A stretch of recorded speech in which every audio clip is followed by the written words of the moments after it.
ఓం మహాగణాధిపతయే నమః. ఓం గురుభ్యో నమః. ఓం శ్రీమాత్రే నమః. మనం ఈరోజు గురువు శని డబుల్ ట్రాన్సిట్ అంటారు. అంటే రెండు గ్రహాలు ఒకే భావం మీద గనక దృష్టి సాధించినప్పుడు ఆ యొక్క భావం ఫలకృతం అవుతుంది.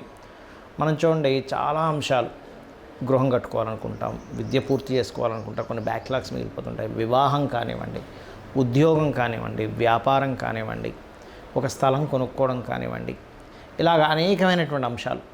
లేదా ఒక అగ్రిమెంట్ చేసుకుంటున్నాం, అగ్రిమెంట్ కంప్లీట్ అవ్వట్లేదు, లేకపోతే ఇలా అనేకమైనటువంటి అంశాలు ఏవైతే ఉంటాయో, ఒక్కొక్క లగ్నం నుంచి చంద్రుడు రాశి కంటే లగ్నం చాలా బలమైనటువంటిది గుర్తుపెట్టుకొని, చంద్రరాశి బలమైనది కాదని కాదు, లగ్నం ప్రధానంగా తీసుకోవాలి.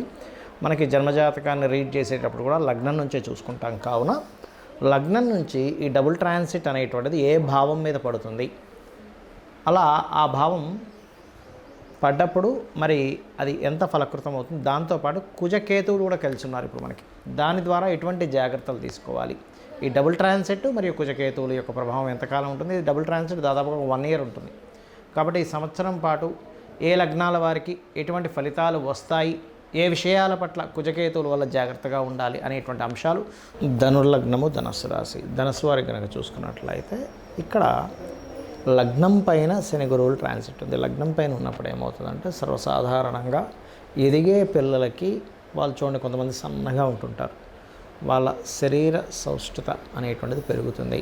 అంటే కొంచెం వాళ్ళ యొక్క బాడీలో ఉండేటువంటి కొన్ని వీక్గా ఉండేటువంటివన్నీ కూడా అభివృద్ధికరంగా మారుతాయి. వాళ్ళకి బాగా బక్కగా ఉంటారు, కొంతమంది సన్నగా ఉంటారు, వాళ్ళకి మంచి యోగం. అదేవిధంగా మెచ్యూరిటీ లెవెల్స్ పెరుగుతాయి.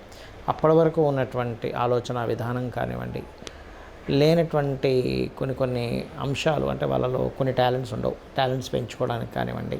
మరియు అదేవిధంగా గమనించుకున్నట్లయితే ఇక్కడ గుర్తింపు రావడం, ముఖ్యంగా ఎప్పుడైనా శని గురువుల యొక్క ట్రాన్సిట్ లగ్నం మీద ఉన్నప్పుడు, రాశి మీద ఉన్నప్పుడు ముఖ్యంగా గుర్తింపు వస్తుంది. అదేవిధంగా ఇక్కడ ఏంటంటే, రాశికి లగ్నానికి ఏమిటి తేడా. ఇప్పుడు ధనస్సు రాసింది అనుకోండి, చంద్రుడి మీద పడుతుంది దాని ఎఫెక్ట్. చంద్రుడి మీద పడ్డప్పుడు తల్లిగారికి కూడా దాని యొక్క ఇది బాగుంటుందని చెప్పొచ్చు. ప్లస్ యాన్స్టర్స్ ప్రాపర్టీ రిలేటెడ్ సంబంధంగా కూడా వీళ్ళకి కలిసి వస్తాయని చెప్పొచ్చు. కానీ లగ్నం మీద పడ్డప్పుడు వీళ్ళ పర్సనల్గా వీళ్ళ ఇంప్రూవ్మెంట్స్ అనేవి పెరుగుతాయి.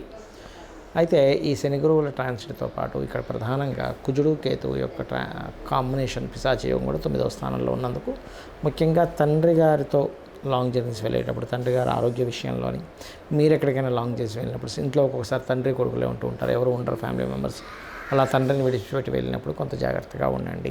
మరియు మరొక విషయం ఏంటంటే, ఇక్కడ వివాహ నిర్ణయాలు, వివాహ సంబంధించిన విషయంలో కొంత స్ట్రెస్ ఉంటూ ఉంటుంది పిశాచి యోగం వల్ల, అదొకటి చూసుకోవాలి.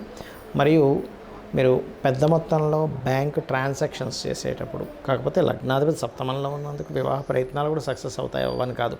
బికాజ్ ఆఫ్ లగ్నాధిపతి సప్తమం అనేటువంటిది ఆ ఫలితం కూడా ఇస్తుంది. కానీ ఇక్కడ ఎప్పుడైతే మీకు ఈ కుజకేతువులు 9వ స్థానంలో ఉంటారో, ఈ వివాహ ప్రయత్న స్థానం అవుతుంది. వివాహ స్థానం నుంచి ప్రయత్న స్థానం 3వ స్థానం, అక్కడ పాపగ్రహాలు అనేవి కొంచెం డిస్ప్యూట్స్ కూడా ఇస్తూ ఉంటుంది.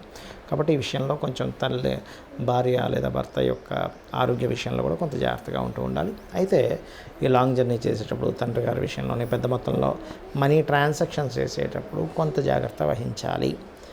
ఇక మీరు ప్రధానంగా కొన్నిసార్లు మనం చూడండి, ఏదైనా ఒక కార్డు ఎక్కడైనా వాడడానికి ఇచ్చినప్పుడు మనం కోడ్ చెప్పేస్తుంటాం వాళ్ళకి. అలా ఎవరికైనా మీరు క్రెడిట్ కార్డ్స్ కానీ మీ డెబిట్స్ కార్డ్ కానీ ఇచ్చినప్పుడు కొంత జాగ్రత్తగా ఉండండి. మరియు మంగళవారాలు ప్రధానంగా మీరు దూర ప్రాంతాలకు వెళ్ళేటప్పుడు మంగళ, ఆదివారాలు అవాయిడ్ చేయండి.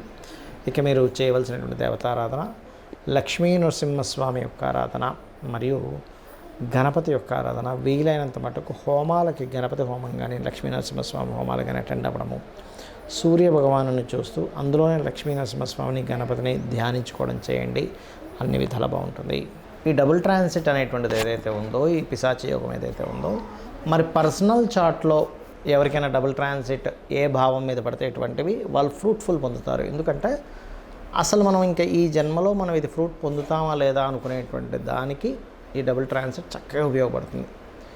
దీన్ని గురుకర్మ యోగము అని కూడా ఉంటారు జన్మజాతకంలో. అంటే శని గురువులు, కర్మ అంటే శని, జీవుడు గురువు, కారకుడు గురువు. దీనివల్ల ఎవరికైనా ఈ కాంబినేషన్ పర్సనల్ చార్ట్లో ఉన్నట్లయితే వాళ్ళు టీచింగ్స్ లైన్స్లోకి వెళ్ళడానికి, అకౌంటింగ్ రంగాల్లోకి వెళ్ళడానికి, మరియు ధర్మబద్ధంగా జీవితం సాగించడానికి, ధర్మానికి వ్యతిరేకంగా ఉండాలంటే వాళ్ళకి ఎక్కడా కూడా మనసు ఒప్పుకోదు ఈ గురుకర్మ యోగం ఉన్నటువంటి వారికి. దాంతోపాటు కేతు సంబంధం వచ్చిందనుకోండి, ఉదాహరణకి వాళ్ళకి గురుకర్మ యోగా విత్ ఆధ్యాత్మిక యోగం కూడా ఏర్పడుతుంది.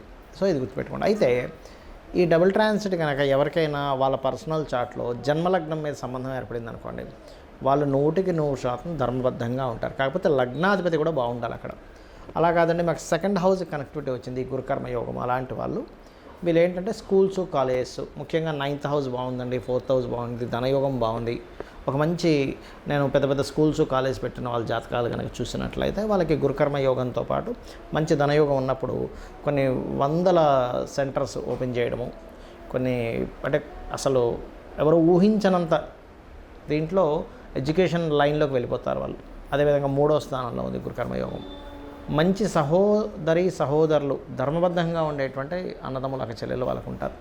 4వ స్థానంలో ఏర్పడింది. దాంతోపాటు కుజుడు కూడా బాగున్నాడు అనుకోండి, అప్పుడు వాళ్ళకి ఏంటంటే చక్కగా వీళ్ళు సంస్థలు ఏర్పాటు చేయడానికి మరియు భూమి మూలంగా ధనం సంపాదించడానికి యోగిస్తుంది.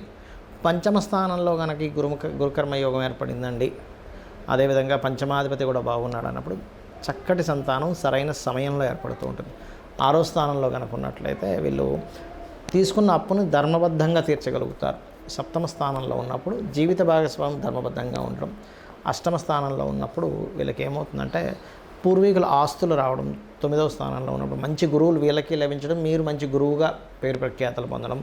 10వ స్థానంలో ఏర్పడినప్పుడు మంచి అంటే ఇక్కడ చూడండి మనకు ఒక్కోసారి సరైన సమయంలో సరైనటువంటి కంపెనీలో వాళ్ళకి జాబ్స్ రావడం అనేటువంటి జరుగుతుంది. అయితే ఇక్కడ ఏంటంటే దశమాధిపతి కూడా బాగుండాలి. అదేవిధంగా ఏకాదశ స్థానంలో ఏర్పడినప్పుడు వ్యాపారాన్ని ధర్మబద్ధంగా చేస్తారు. 12వ స్థానంలో ఏర్పడినప్పుడు గురుకర్మ యోగం వీళ్ళు ఎక్కడా కూడా అంటే వీళ్ళ యొక్క వివాహ జీవితాన్ని ధర్మబద్ధంగా గడపడానికి చూస్తారు. గురువు ఉన్నా లేకపోతే గురువు శనులు కలిసి ఉన్న 12వ స్థానం మీద దృష్టి ఉన్నా కూడా. అయితే ఇవన్నీ నేను మీకు ఎందుకు చెప్తున్నానంటే ఇది ఖచ్చితంగా ఫ్రూట్ఫుల్ ఇచ్చేటువంటి కాంబినేషన్ అంటారు దీన్ని గురుకర్మ యోగం. మీ జన్మజాతకంలో ఏదైనా పలానా భావం మీద ఉంది కానీ ఆ భావాధిపతి కూడా బాగున్నాడు అన్నప్పుడు ఖచ్చితంగా ఆ భావాన్ని మీరు పొందుతారు. కొంతమంది అంటుంటారు చూసారు ఏమిటోనండి నేను జీవితాంతం కష్టపడ్డానే అసలు ధనవంతుని అవుతాను అవను అని భయం వేస్తుందని. ఇటువంటి వారికి ధనస్థానం కనుక మీకు ధనాధిపతి బాగున్నాడు అన్నప్పుడు మీరు ఒక హోప్ పెట్టుకోవచ్చు జీవితంలో. ఎస్ నేను ఖచ్చితంగా ఏదో రోజు కేఎఫ్సి అధినేత చూడండి ఆయన 70వ ఏట 65-70వ ఏట ఆయన మొత్తం ఆయన యొక్క సామ్రాజ్యాన్ని విస్తరించగలిగాడు. అంటే ఏంటంటే ప్రతి వ్యక్తికి కూడా వాళ్ళ యొక్క జాతక చక్రంలో ఒక గొప్ప యోగం ఇలాంటి డబుల్ ట్రాన్సిట్ యోగం ఉన్నప్పుడు ఖచ్చితంగా వాళ్ళకి ఒక మంచి లైఫ్ అనేటువంటిది ఉంటుంది. చాలామంది ఏంటంటే ఇవన్నీ వదిలిపెట్టేసి కేవలం ఏలినాటి శని వల్ల నేను ఇబ్బంది పడుతున్నాను, కాల్సర్ప యోగం వల్ల ఇబ్బంది పడుతున్నాను అని బాధపడుతూ ఉంటారు. ఒకటి గుర్తుపెట్టుకోండి, మీ పర్సనల్ చార్ట్లో అసలు ఏ మహాదశ నడుస్తుంది ఇది కేవలం తాత్కాలికమే. కొన్నిసార్లు కొన్ని మహాదశలు 5-6 ఏళ్ళు ఉన్నప్పుడు ఇంకా బ్యాలెన్స్ ఉన్నప్పుడు 5-6 ఏళ్ళ తర్వాత మీకు బాగుంటుంది. ఒక్కోసారి కొన్నిసార్లు కొన్ని కష్టం కూడా రావడం మంచిగా జరుగుతుంటుంది. అంటే ఎలా అంటే ఆ పర్టికులర్ పీరియడ్లో స్ట్రగుల్ అయినప్పుడు మనిషి చాలా స్ట్రాంగ్ అవుతాడు. ఆ స్ట్రాంగ్ మైండ్ స్ట్రాంగ్గా ఉండేటువంటి విల్ పవర్ వాళ్ళ లైఫ్లో ఒక స్టేజ్కి తీసుకెళ్తుంది. అంటే మీరు ఒక స్టేజ్కి వెళ్ళాలని యోగం ఉన్నప్పుడు చాలామంది ఏమంటుంటారంటే ఏమండి ఎవరు చూసినా నా జన్మజాతకంలో అద్భుతమైన యోగం ఉంది, చాలా పెద్ద కోటీశ్వరులు అవుతావు అంటున్నారు, కానీ నేను చూస్తే ఇన్ని కష్టాలు పడుతున్నాను ఏమిటిది అంటూ ఉంటారు. నేను ఒకటే చెప్తాను, ఏ కోటీశ్వరుడైనా ఎంత పెద్ద బిజినెస్ మ్యాన్ అయినా ఒకప్పుడు కష్టపడ్డ వ్యక్తే. ఆ కష్టపడ్డాడు కాబట్టే సఫర్ అయ్యాడు కాబట్టే అంత స్ట్రాంగ్ అవుతాడు. మిమ్మల్ని స్ట్రాంగ్ చేయాలంటే ఫస్ట్ గ్రహం ఒక కష్టాన్ని ఇస్తుంది, గుర్తుపెట్టుకోండి. కష్టం ఇవ్వకుండా స్ట్రాంగ్ అవ్వలేరు ఎవరు. మనం మజిల్స్ పెంచాలన్నా మన బాడీకి మన మజిల్స్కి ఫస్ట్ కష్టాన్ని ఇవ్వాలంటే ఒక పెయిన్ ఇవ్వాలి. పెయిన్ ఇచ్చిన తర్వాతే అది స్ట్రాంగ్ అవుతుంది. సో మీ అందరికీ కూడా చెప్పేది ఒకటే, మీరు ఎటువంటి కష్టాల్లో ఎటువంటి ఇబ్బందుల్లో ఉన్నా మెయిన్గా ఇవాళ రేపు అప్పులు ఎక్కువగా ఇబ్బంది పడుతున్నారు అప్పుల బాధలతో. కాబట్టి ఓం అపర్ణాయే నమః, ఫైనాన్షియల్ గ్రోత్కి ఓం సంపత్కరీ సమారూఢ సింధుర వ్రజ సేవితాయే నమః అనే మంత్రం. లేదండి నాకు హ్యాపీనెస్ లేదు, బిజినెస్లో ఇంప్రూవ్మెంట్స్ లేవనుకునేటువంటి వారు ఓం ఇంద్రగోప పరిక్షిప్త స్మరతోనాభజంగికాయే నమః. అలా కాదు నాకు మంచి జాబ్ రావట్లేదు అనుకునేటువంటి వారు ఓం మాణిక్య మకుటాకార జానుద్వయ విరాజితాయే నమః అని చేసుకోండి. అన్ని విధాలు మీకు బాగుంటుంది. శ్రీమాత్రే నమః.